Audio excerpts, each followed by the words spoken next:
नमस्कार मित्राणि शुभसन्ध्या। शिक्षण अभिरुचि प्रश्नोत्तर सम्बन्धीय तृतीय भागे भवतां सर्वेषामेव सुस्वागतम्।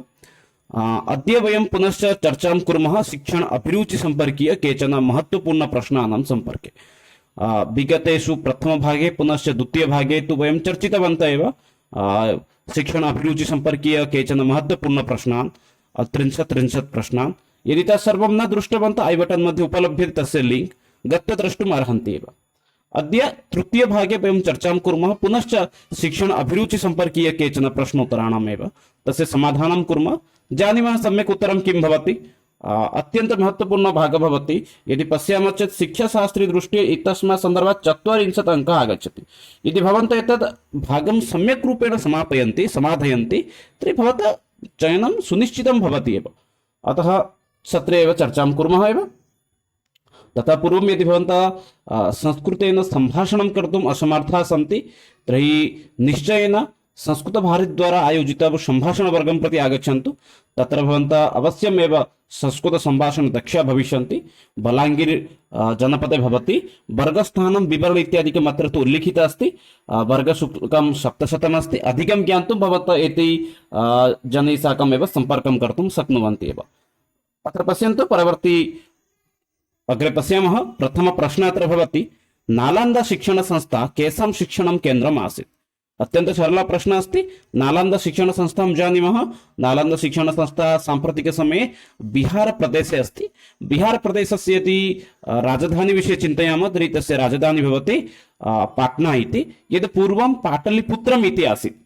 प्रश्नः अत्र अस्ति नालन्दा शिक्षण संस्था केषां शिक्षणकेन्द्रम् आसीत्। चार्वाकाणां, जैनानां, बौद्धानां, यवनानां। चार्वाक अस्ति इत्युक्ते एतस्य विषये सामान्यरूपेण वदामि। चार्वाक इत्युक्ते भवति चार्वाक दर्शनं, लोकायत दर्शनमपि एतस्य नाम अपि भवति। एतस्य प्रसिद्धं वाक्यं भवति यावत् जीवेत् सुखं जीवेत्, ऋणं कृत्वा घृतं पिबेत्, भस्मीभूतस्य देहस्य पुनरागमनं कुतः इति। एतस्य प्रवर्तक आचार्य भवति चार्वाक एव। तथैव जैनानां पश्यामः चेत् महावीर जैन भवति। जैनानामेव नास्तिकदर्शनमस्ति। बौद्धानां पश्यामः चेत् बौद्धानामेव संस्था भवति एव। नालन्दा विश्वविद्यालय शिक्षणसंस्था अस्ति। बौद्धानाम् आचार्य भवति एव बुद्धदेवः एव। यवनानां तु भिन्नविषयः अस्ति। यवना तु भवितुमेव न अर्हति। अत्र समीचीनविकल्पं भवति एव बौद्धानां। नालन्दा शिक्षणसंस्था केषामेव शिक्षणं केन्द्रम् आसीत् नाम बौद्धानामेव। ये बौद्ध भिक्षुकाः सन्ति तेषामेव अत्यन्त महत्त्वपूर्ण शिक्षणकेन्द्रम् आसीत्। किन्तु परवर्ती समये यदा यवनाः इत्युक्ते मुस्लिं जनाः भारतं प्रति आगच्छन्ति ते एतस्य संस्थया सम्पूर्णेन एव खण्डविखण्डितमेव कुर्वन्ति। किन्तु साम्प्रतिकसमये एतस्य पुनः निर्माणम् अभवत् एव। अत्यन्त आनन्दस्य विषयः अस्ति। तथापि नालन्दा शिक्षणसंस्था केषां शिक्षणं केन्द्रमासीत् बौद्धानामेव। सम्यक् विकल्प बौद्धानाम् इति भवति। परवर्ती प्रश्नः अस्ति संविधानस्य अष्टमसूची किं निर्दिशति। संविधानं जानन्ति। अस्माकं भारतस्य संविधानं विश्वस्य सर्वबृहत् हस्तलिखितसंविधानम् अस्ति। अत्र प्रश्नं करोति संविधानस्य अष्टमसूची किं निर्दिशति। संविधानस्य यद् अष्टमसूची अस्ति तत् किं निर्दिशति। शिक्षाविषयं, भाषाविषयं, बालाधिकारविषयं, मानवाधिकारविषयं। समीचीनं विकल्पं किं भवति भवन्तः वक्तुम् अर्हन्ति एव। सामान्यरूपेण अन्यविषये जानीमः एव। पश्यन्तु संविधानस्य शिक्षाविषये पश्यामः चेत् शिक्षाविषये किं भवति 45 मध्ये उल्लिखितं भवति। अस्माकं भारतस्य शिक्षाविषये 45 मध्ये एव शिक्षाविषये उल्लिखितं भवति। बालस्य अनिवार्यशिक्षा भवेत्। अनिवार्यशिक्षानिमित्तं केन्द्रसर्वकारः पुनश्च राज्यसर्वकारः व्यवस्था करणीया। एतत् सर्वं कुत्र उल्लिखितम् अस्ति 45 मध्ये उल्लिखितम् अस्ति। भाषाविषये भारतस्य संविधानस्य अष्टमसूचीमध्ये किम् अस्ति भाषाविषये इत्युक्ते अस्माकं देशस्य तथैव अष्टम अनुदानसूचीमध्ये 22 भाषाणां विषये उल्लिखितः अस्ति। तत्र संस्कृतभाषा अपि भवति। सम्यक् विकल्पः एतदेव भवति एव। परवर्ती प्रश्नं प्रति गच्छामः। परवर्ती प्रश्नः अस्ति NCF 2005 जानन्ति एव। एतस्याः संस्थायाः नाम पूर्णनाम अस्ति नेशनल करिकुलम फ्रेमवर्क 2005। इत्यस्य अध्यक्षः कः आसीत्। नाम तु जानन्ति एव नेशनल करिकुलम फ्रेमवर्क। एतस्य संस्थायाः मुख्यः कः आसीत्। प्रोफेसर JP नायक अथवा प्रोफेसर रामानुजन, प्रोफेसर हर्षकुमार। समीचीनम् उत्तरं किं भवति भवन्तः वक्तुम् अर्हन्ति एव। एनसीएफ इति संस्था भवन्तः जानन्ति, यत् या संस्था खलु भारतस्य शिक्षाक्षेत्रे महति परिवर्तनम् एव आनयति, महत् परिवर्तनम् आनयति, बहु किमपि तत्र परिवर्तनमपि करोति। एनसीएफ इत्यस्य अध्यक्षः कः आसीत् तदानीन्तनसमये? प्रोफेसर यशपाल, प्रोफेसर जेपी नायक, प्रोफेसर रामानुजन, प्रोफेसर हर्षकुमार। पश्यामः चेत् समीचीनम् उत्तरं भवति अत्र प्रोफेसर यशपाल महोदय एव एतस्य संस्थायाः एव मुख्य आसीत् एव। परवर्ती प्रश्नं प्रति गच्छामः। चतुर्थ प्रश्नं पश्यामः। समावेशित शिक्षा केषां कृते भवति? एतत् शब्दम् एकवारम् अवगच्छन्तु एव। अनन्तरं विकल्पं प्रति गच्छामः। समावेशित शिक्षा इत्युक्ते समानरूपेण शिक्षा, समानम् उपवेशनम् अस्ति, समानरूपेण शिक्षा अपि प्रदानं भवति।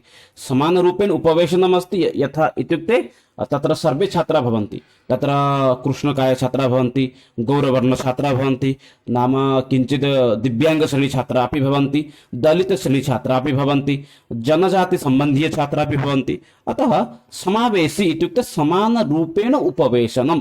समावेशी शिक्षा केषां कृते वर्तते? जनजातीयानां कृते, दिव्याङ्गानां कृते, दलितजनानां कृते, उपरोक्तत्रयाणामपि।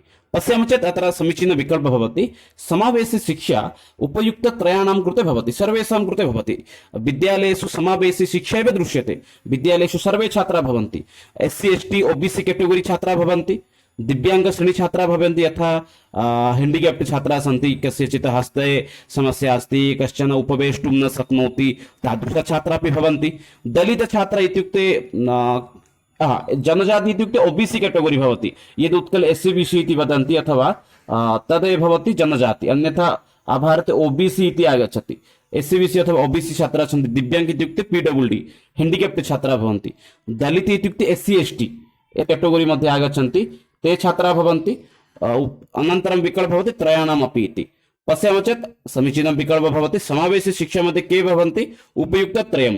जनजाति छात्राः भवितुम् अर्हन्ति, दिव्याङ्गश्रेणी छात्राः भवितुम् अर्हन्ति, अथवा दलितश्रेणी छात्राः भवितुम् अर्हन्ति एव। परवर्ती प्रश्नः अस्ति। शिक्षणे आद्यं सोपानं किम्? यदा वयं शिक्षादानं कर्तुं गच्छामः तस्मिन् समये अस्माकं प्रारम्भिकसोपानं किं भवति? जनानां भिन्नं भिन्नं मतं भवति, नाम एतादृश प्रश्नः अपि भवतः किं साक्षात्कारसमये अपि पृच्छन्ति। भवन्तः छात्रान् पाठयितुं गच्छति, इदानीं भवन्तः प्रारम्भिकसमये किं करिष्यति? छात्राः अहं प्रस्तावनां करोमि एव। तत्रापि सः शिक्षक यः साक्षात्कारः भवति सः वदति, अच्छा भवान् कृष्णफलकस्य मार्जनं न करिष्यति वा? तस्मिन् स्थाने भिन्नं भवति तस्य उत्तरं। किन्तु सामान्यरूपेण पश्यामः चेत् शिक्षणे आद्यं सोपानं किम् अस्ति? तत्र सम्यक् विकल्पः भवति प्रस्तावना। वयं यदा कदापि छात्रान् पाठनाय गच्छामः तत्र प्रारम्भिकसोपानं किं भवति? प्रस्तावनाकौशलम् एव भवति। प्रारम्भिकसमये वयं विषयस्य उपस्थापनं कुर्मः, उपस्थापननिमित्तं किं कुर्मः? प्रस्तावनां कुर्मः। विषयसम्बन्ध्य काचित् कथां श्रावयामः, पुनश्च अथवा अन्यथा केचन विषयसम्बन्ध्य प्रश्नान् पृच्छामः। एतद् भवत्येव अस्माकं शिक्षणस्य आद्यसोपानं प्रस्तावना इति। विषयप्रवेशात् पूर्वं सामान्यरूपेण तस्मिन् विषये वक्तव्यमेव। उद्देश्य कथनम् अनन्तरम् आगच्छति। उद्देश्य भणितिः इत्युक्ते विषयपठनस्य कः उद्देश्यः अस्ति तत् अनन्तरम् आगच्छति। गृहकार्यं तु सर्वान्ते एव आगच्छति, अतः अयं विकल्पः अपि नास्ति। मधुरवितरणं कक्षां प्रति गमनात् पूर्वं यदि भवन्तः मिष्टान्नस्य वितरणं करिष्यति सर्वदा, तर्हि कश्चन समयः आगमिष्यति यस्मिन् समये भवान् केवलम् एव दरिद्रे भविष्यति, भवान् मिष्टान्नार्थमपि आवेदनं करिष्यति। सम्यक् विकल्पः अस्ति एव प्रस्तावना इति। परवर्ती प्रश्नं प्रति गच्छामः। आधारभूतशिक्षायाः सिद्धान्तेन असम्बन्धवाक्यं चिनोतु। आधारभूतशिक्षायाः सिद्धान्तेन सह असम्बन्धवाक्यं चिनोतु इत्युक्ते अस्माकं शिक्षानिमित्तं केचन आधारभूतवाक्येषु यद् असम्बन्धितः भवति तद्वाक्यमेव चिनोतु। पश्यामः चेत् अत्र समीचीनः विकल्पः भवति एव। विकल्पान् एकवारं पश्यन्तु। मातृभाषामाध्यमेन शिक्षणम् आवश्यकं भवति, मातृभाषाद्वारा शिक्षणं तु अनिवार्यम् अस्ति एव। अधिकाधिकः द्वितीयभाषा अथवा तृतीयभाषां पाठयामः, यदि मातृभाषा अस्ति तदर्थं तु न आवश्यकं भवति, मातृभाषा प्रथमभाषा भवति। यतोहि अन्यथा द्वितीयभाषा पश्यन्ति चेत् द्वितीयभाषा मध्ये भवति आङ्ग्लभाषा अथवा संस्कृतभाषा अथवा अन्य यत्किमपि प्रादेशिकभाषा अस्ति, पुनश्च अथवा वैदेशिका एका भाषा अस्ति, तदर्थं किम् आवश्यकं? मातृभाषया तत्र व्यवहारः करणीयः एव। शारीरिकश्रमः आधारभूतशिक्षा मध्ये शारीरिकश्रमस्य आवश्यकता नास्ति। यदि भवन्तः तस्य कृते दण्डं ददाति चेत् तत्र तथा नियमः नास्ति एव दण्डप्रदानस्य, अतः शारीरिकश्रम इति अशुद्धं भवति। निःशुल्कशिक्षा आवश्यकता अस्ति, आधारभूतशिक्षा अंशः भवति। आध्यात्मिकशिक्षा अपि भवितुम् अर्हति, आध्यात्मिकविषयः भवितुम् अर्हति, किन्तु शारीरिकश्रमं दातुं न शक्नुवन्ति, अतः अत्र सम्यक् विकल्पः भवति शारीरिकश्रमः इति। आधारभूतशिक्षाया सिद्धान्तेन सह असम्बन्धवाक्यं भवति शारीरिकश्रमः इति। परवर्ती प्रश्नं प्रति गच्छामः। भारते दूरदर्शन आश्रित शैक्षिकपाठः कस्मिन् वर्षे समारब्धः? मध्ये किम् अभवत्, भारतवर्षे शिक्षा निमित्तं सर्वत्र गन्तुं न शक्नुवन्ति स्म, तथा विद्यालयस्य विद्यालयः अपि न आसीत्, अतः भारतसर्वकारः दूरदर्शनमाध्यमेन शिक्षाया प्रचारप्रसारम् अकरोत्। अत्र प्रश्नं करोति, दूरदर्शन आश्रित शैक्षिकपाठः कस्मिन् वर्षे आरब्धम् अथवा आरब्धम् अभवत् एव। अत्र समीचीनं विकल्पः भवति 1962 तमवर्षे। 1962 तमवर्षे एव भारतवर्षे दूरदर्शनम् आश्रित्य शैक्षिकपाठस्य आरम्भं भवति। दूरदर्शनमाध्यमेन शिक्षादानं चलति, छात्राः दूरदर्शनं दृष्ट्वा पठन्ति। एतत् सर्वं कार्यं कदा प्रारब्धम् इत्युक्ते 1962 तमवर्षे प्रारब्धम्।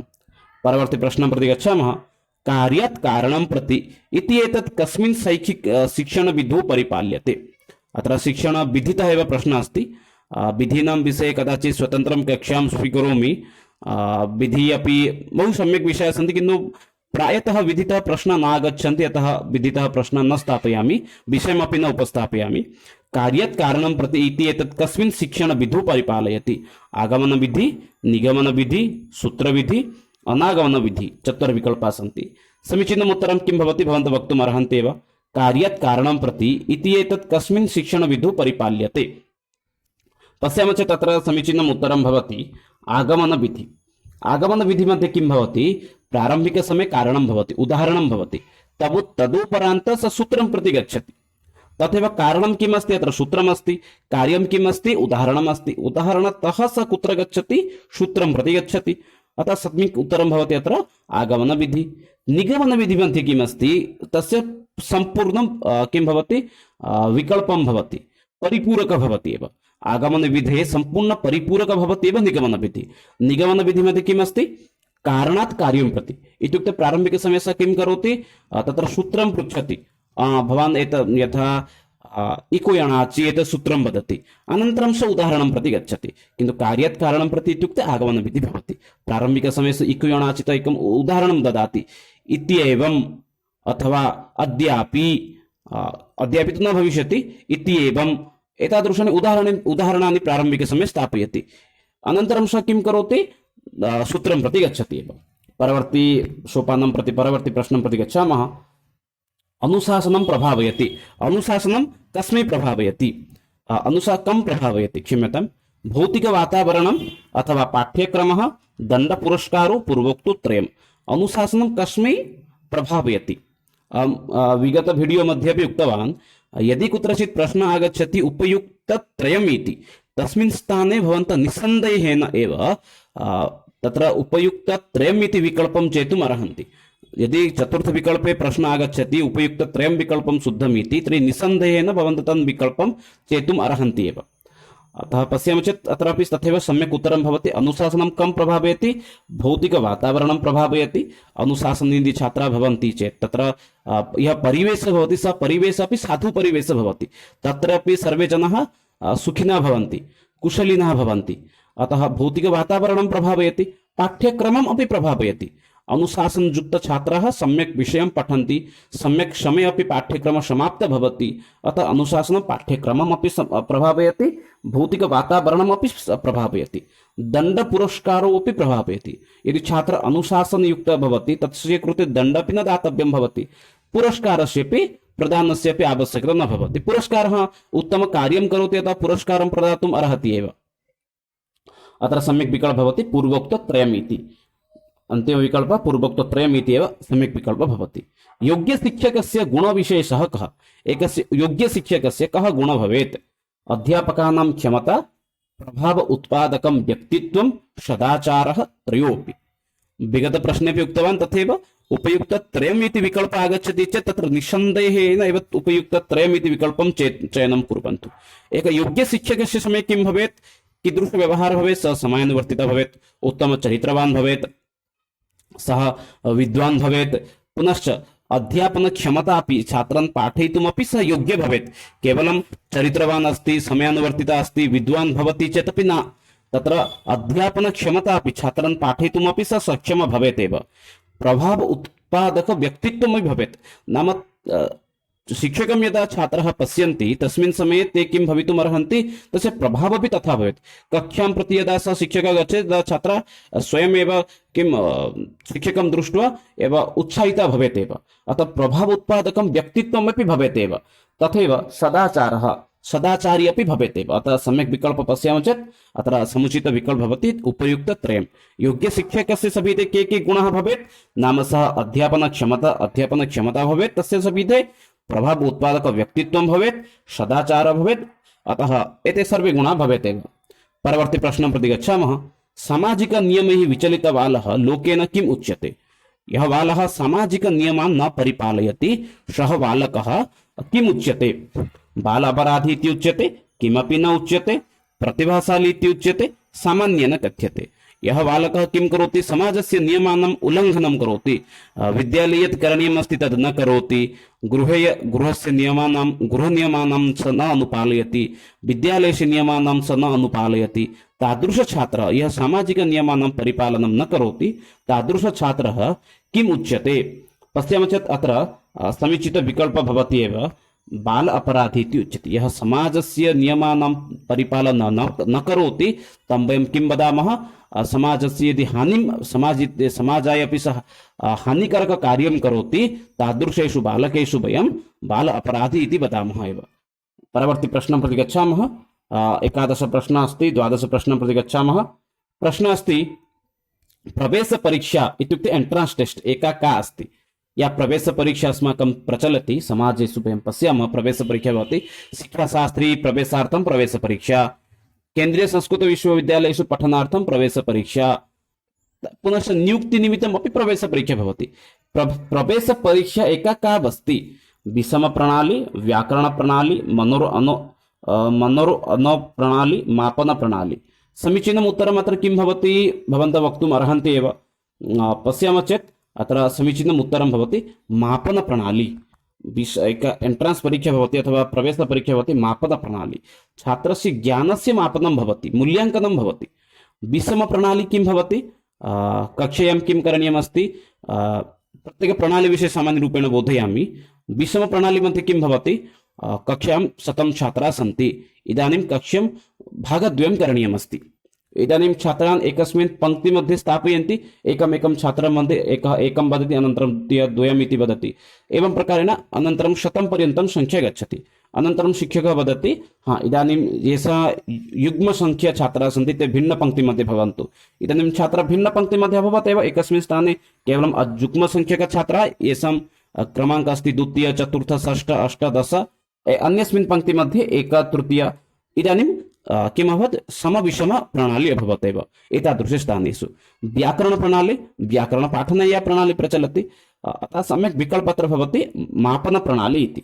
परवर्ती प्रश्नः अस्ति जैनदर्शनानुसारं पुगलात् मुक्तः जीवः किम् उच्यते? जैनदर्शनानाम् अनुगुणं पुगलात् मुक्तः जीवः किम् उच्यते? मोक्षं विन्दति, परीक्षां तरति, नरकं याति, जन्मं प्राप्नोति। समीचीनं विकल्पं पश्यामः चेत् अत्र उचितविकल्पः भवति मोक्षं विन्दति, मोक्षं प्राप्नोति। पुगलात् मुक्तः जीवः मोक्षमेव प्राप्नोति। परवर्ती प्रश्नं प्रति गच्छामः। शैक्षिकसमाजशास्त्रस्य प्रवर्तकः कः, आचार्यः कः? शैक्षिकसमाजशास्त्रस्य प्रवर्तकः आचार्यः कः अस्ति?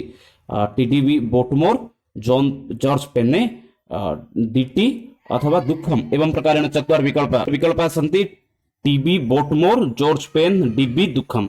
पश्यामः चेत् अत्र समीचीनं, क्षम्यताम्, अत्र समीचीनम् उत्तरं भवति जॉर्ज पेन् इति। परवर्ती प्रश्नं प्रति गच्छामः। अत्रैकशिक्षयाः कार्यं नास्ति।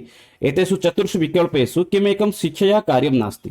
सामाजिकपरिष्कारः, सामाजिकतिरस्कारः, सामाजिकनियन्त्रणं, सामाजिकपरिवर्तनं। पश्यामः चेत् अत्र समीचीनविकल्पः भवति। किञ्चित् यदि भवन्तः स्वस्य ज्ञानस्य प्रयोगं कुर्वन्ति समीचीनम् उत्तरं वक्तुम् अर्हन्ति एव।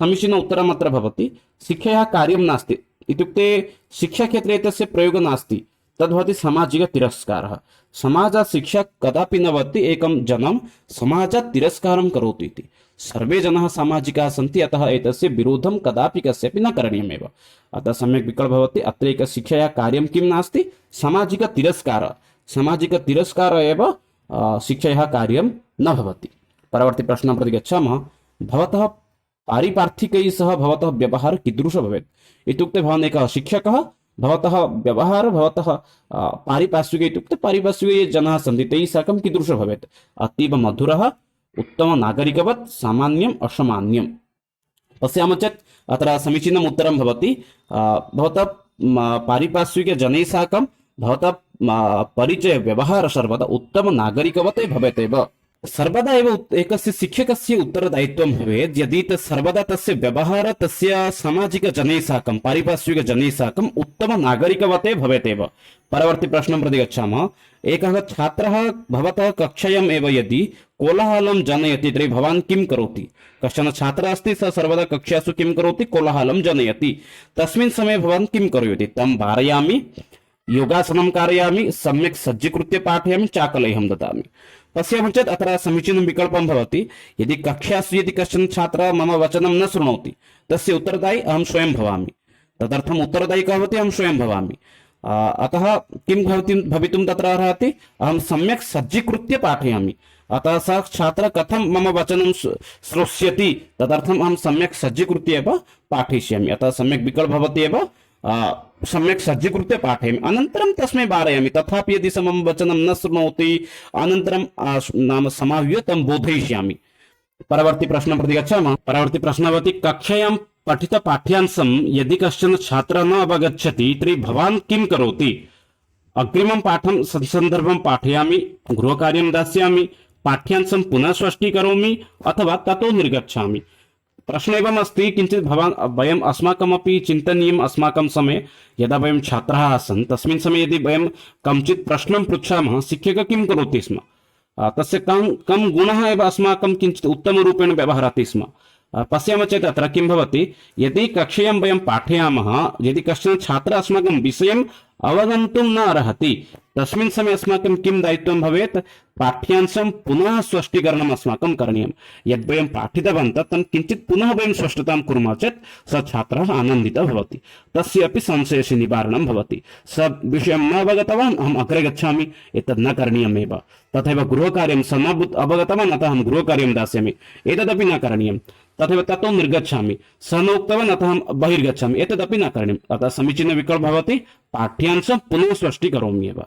परवर्ती प्रश्नं प्रति गच्छामः निरुपचारिकशिक्षायाः अभिकरणम् इदं किम् निरुपचारिकशिक्षायाः स्थानं किम् अस्ति इति पृच्छति विद्यालयः उच्चविद्यालयः विश्वविद्यालयः धार्मिकसभा पश्यामः चेत् शिक्षणार्थम् अथवा शिक्षाग्रहणार्थं शिक्षात्रयं भवति एकं भवति औपचारिकशिक्षा तदुपरान्तः अस्ति अनौपचारिकशिक्षा तृतीय आगच्छति निरुपचारिकशिक्षा औपचारिकशिक्षा इत्युक्ते किम् एकवारं बोधयामि यद् वयं साक्षात् गत्वा पठामः यथा औपचारिकशिक्षा मध्ये किं भवितुमर्हति विद्यालयः महाविद्यालयः विश्वविद्यालयः शैक्षिकसंस्थाः भवितुमर्हन्ति कोचिङ्ग् सेण्टर् भवितुमर्हति औपचारिकशिक्षा मध्ये अनौपचारिक किम् अस्ति अनौपचारिक मध्ये केवलं सर्टिफिकेट् निमित्तं वयं यद् पठामः यथा डिस्टेन्स् एजुकेशन् अस्ति तत्र वयं विद्यालयं प्रति न गच्छामः अथवा महाविद्यालयं प्रति न गच्छामः केवलं गृहे स्थित्वा पठामः परीक्षार्थं केवलं गच्छामः तद् भवति किम् अनौपचारिकशिक्षा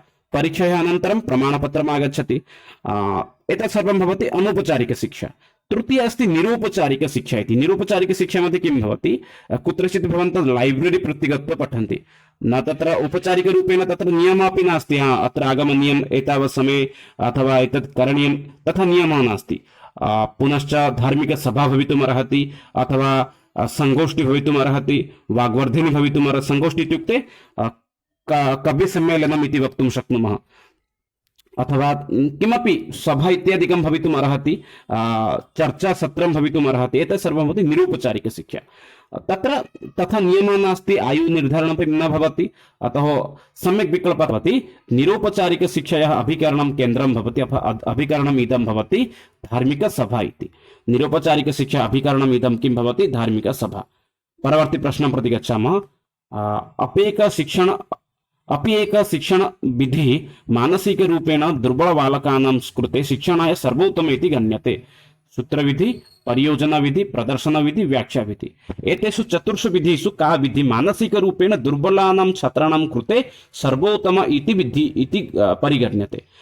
पश्यामः चेत् अत्र समीचीन विकल्पः भवति प्रदर्शन विधि। दुर्बल छात्राणां कृते भवान् किं कर्तुम् अर्हति? प्रदर्शनं कृते यदि पाठयति तर्हि तेषाम् एव किञ्चित् अवबोधनं शीघ्रं भवति।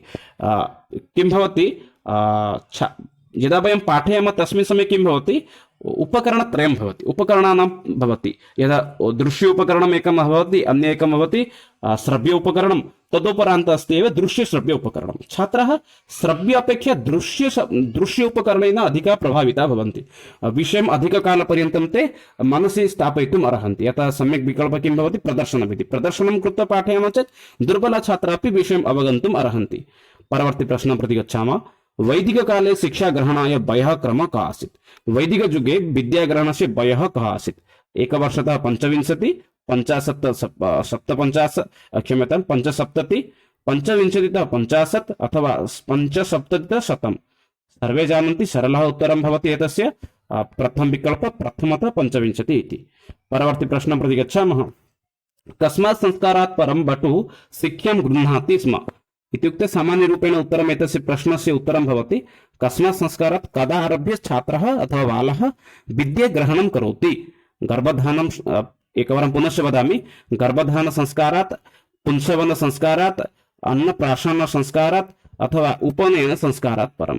समीचीनम् उत्तरम् इति पश्यामः चेत् अत्र समीचीनम् उत्तरं भवति बाल्यकाले, इत्युक्ते वैदिककाले, इदानीम् अपि भवति वैदिककाले उपनयनसंस्कारात् परमेव किं भवति स्म? शिक्षाग्रहणं भवति। छात्रस्य शिक्षाग्रहणस्य व्यवस्था आरम्भं भवति स्म। उपनयनशिक्षकः एव करोति, तदुपरान्त एव स किं करोति? उपनयनात् परमेव बटु इत्युक्ते शिशुः, पुत्रः, तस्य किं भवति? शिक्षाग्रहणस्य व्यवस्था भवति एव। परवर्ती प्रश्नमस्ति। शिक्षायाः गुरुकुलपरम्परायाः प्रणेता कः? शिक्षायाः यत् खलु गुरुकुलपरम्परा आसीत् तस्य प्रणेता कः आसीत्? व्यासदेवः, गान्धीमहोदयः, दयानन्दः, विवेकानन्दः। अत्यंत सरल प्रश्न एव। गुरुकुल इत्युक्ते एतेषु सर्वप्राचीनगुरु कः अस्ति? एकवारं पश्यन्तु। समीचीन उत्तरं भवति महर्षि व्यासदेवः एव। महर्षि व्यासदेवः एव गुरुकुलपरम्परायाः प्रणेता आसीत्। तस्य अन्यनाम अस्ति बादरायणः, पुनश्च कृष्णद्वैपायनः। महर्षि बादरायणः भवति वेदान्तदर्शनस्य प्रणेता। व्यासदेवस्य विषये किं वदामः वयं? वेदानां रचनाकारः अस्ति, 18 पुराणानां रचयिता अपि भवति, महाभारतस्य रचनाकारः अस्ति। अस्तु, परवर्ती प्रश्नं प्रति गच्छामः। वैदिककाले शिक्षा कस्य अधीना आसीत्? वैदिकयुगे शिक्षा कस्य अधीना आसीत्? ब्राह्मणस्य, क्षत्रियस्य, वैश्यस्य, शूद्रस्य? पश्यामः चेत् तत्र समीचीनम् उत्तरं भवति वैदिककाले शिक्षा ब्राह्मणस्य अधीने एव आसीत्। परवर्ती प्रश्नं प्रति गच्छामः। अस्माकं प्राचीनसंस्कृतेः मूल आधारः कः आसीत्? अस्माकं प्राचीनसंस्कृतेः मूल आधारः कः आसीत्? धनम, धर्मः, व्यापारः, राजनीति। शिक्षा क्षेत्रे प्राचीन संस्कृतेः शिक्षा क्षेत्रे मूल आधारः आसीत् धर्मः एव। धर्म, अर्थ, मोक्ष, काम, पुरुषार्थ चतुष्टयमेव अस्माकं मूललक्ष्यम् आसीत्। अतः सम्यक् विकल्पत्र भवति धर्मः इति। परवर्ती प्रश्नं प्रति गच्छामः। पश्यामः 26 प्रश्नं। वैदिककाले शिक्षा प्रदानं किं प्रकारम् आसीत्? वैदिकयुगे शिक्षां कीदृशम् आसीत्? लैखिकं, मौखिकं, साङ्केतिकं, प्रायोगिकं? वैदिकयुगे शिक्षा कीदृशम् आसीत्? लिखितयुक्तम् आसीत् अथवा मौखिकम् आसीत् अथवा साङ्केतिकम् आसीत् अथवा प्रायोगिकम् आसीत्? पश्यामः चेत् अत्र समीचीनः विकल्पः भवति वैदिककाले शिक्षा अस्माकम् आसीत् प्रायोगिकं। गुरुकुलेषु का परम्परा आसीत्? तत्र तु वेद इत्यादीनाम् अध्ययनं भवति, पुनश्च गुरु तत्र छात्रान् धनुर्विद्या इत्यादि विषये ज्ञानं ददाति, पुनश्च कृषिकार्यविषये अपि बोधयति, पुनश्च तद्वदेव गोपालन विषय अपि बोधयति। भिन्न भिन्न विषय इत्युक्ते प्रायोगिक एव आसीत्। एकः शिशुः पठनात् परं स्वपादयोः अपि यथा शक्यं स समर्थ भविष्यति तदर्थमेव तादृशी एव शिक्षाव्यवस्था आसीत् तत्र सम्यक् विकल्प प्रायोगिकी इति भवति एव। परवर्ति प्रश्नं प्रति गच्छामः। 27 प्रश्नः अस्ति विद्यालयस्य समाप्तेः परवर्ति संस्कारः। विद्यालयस्य समाप्तेः परं परवर्ति संस्कारः कः आसीत्? उपनयनं, सीमन्तोन्नयनं, समावर्तनं, चूडाकर्मणं। पश्यामः चेत् तत्र समीचीनम् उत्तरं भवति विद्यालयस्य समाप्तेः अनन्तरं परवर्ति संस्कारः आसीत् एव समावर्तनम् इति। इदानीमपि यद्वयं नाम आङ्ग्लभाषायां वदामः फेर्वेल् इति नैकेषु स्थानेषु निष्क्रमण अपि वदन्ति, किन्तु समीचीनविकल्पम् अत्र भवति समावर्तनम् इति। शिक्षा अध्ययनस्य इत्युक्ते विद्या अध्ययनस्य समाप्तेः परवर्ति संस्कारः किम् आसीत्? समावर्तनम् इति आसीत्। समावर्तनसंस्कारमेव पूर्वमेव भवति स्म। परवर्ति प्रश्नं प्रति गच्छामः। पुराकाले वेदाभ्यासात् परं बालकः किम् इति सम्बोधयते स्म? पूर्वकाले वेद अध्ययनात् परं बालकः किम् इति सम्बोध्यते स्म? द्विजः, ब्रह्मचारी, विप्रः, क्षत्रियः। ऋग्वेदे एकं श्लोकं प्रसिद्धं भवति, तत्र भवति जन्मना जायते शूद्रः, उपनयनात् भवेत् विप्रः, वेद अध्ययनात् भवेत् द्विजः, ब्रह्मं जानति इति ब्राह्मणः। पश्यामः चेत् अत्र समीचीनः विकल्पः भवति यः वेदम् अधीतवान् इदानीं सः किम् उच्यते? द्विजः इति उच्यते।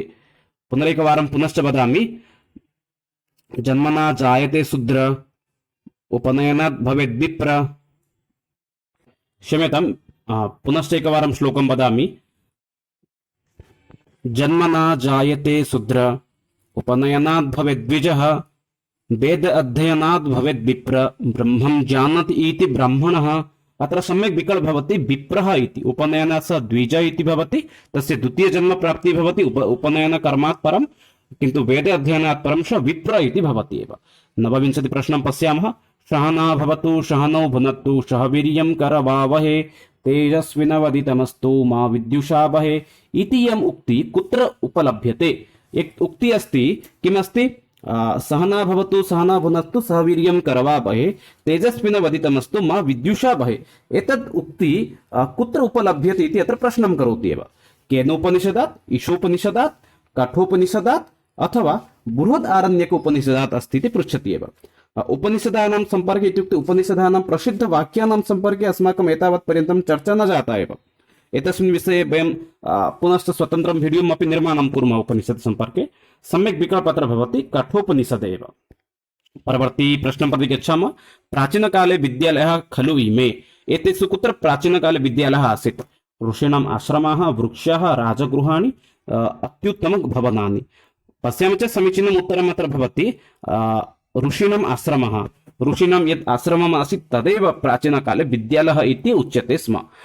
ऋषि आश्रमे एव छात्रः स्थित्वा एव अध्ययनं इत्यादिकं करोति स्म। मित्राणि, एतदेव अद्यतनसत्रम् आसीत्, यत्र वयं शिक्षण अभिरुचि सम्पर्के महत्त्वपूर्ण प्रश्नानां सम्पर्के आलोचितवन्तः। पुनश्च मिलामः अग्रिमसत्रे। तावत्पर्यन्तं विरमामि। जयतु भारतं, वदतु संस्कृतं, वन्दे मातरम्। धन्यवादः मित्राणि, नमस्कारः, पुनः मिलामः।